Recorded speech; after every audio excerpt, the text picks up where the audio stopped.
Я действительно подтверждаю, что исковое заявление Генеральной прокуратуры Российской Федерации в наш арбитражный суд по поводу судьбы акции БСК поступило. В этой связи я хочу сказать, что мы по поручению президента действительно очень активно расследовали и изучали этот вопрос.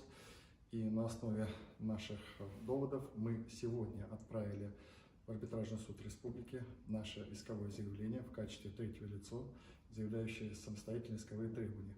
Суть наших требований, она очень простая. Мы о них уже заявили, собственно, когда обращались и в прокуратуру. Суть такова, что мы считаем, что сделка по размытию акций соды и потери управления республикой, совершенная в 2007-2013 года, является незаконной и несправедливой.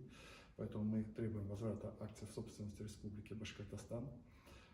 Второе, мы считаем, что в результате действий группы лиц, совершенных мошенническим образом, нанесен ущерб нашей республике в довольно серьезную сумму в 34 миллиарда рублей. Мы требуем ее возмещения. Что касается суждения о том, что сода принадлежит сода, мы считаем, что сода принадлежала всегда республиканской собственности. Если брать начало 90-х годов, 92-й, 93-й, 94-й года, она являлась собственностью нашей республики, и на это у нас есть соответствующие документы.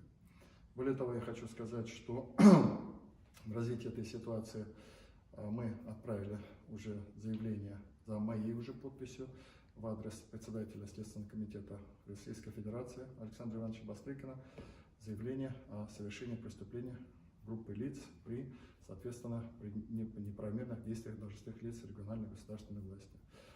Суть та же, мы считаем, что уведен пакет, размыт пакет и, соответственно, нанесен ущерб нашей республике.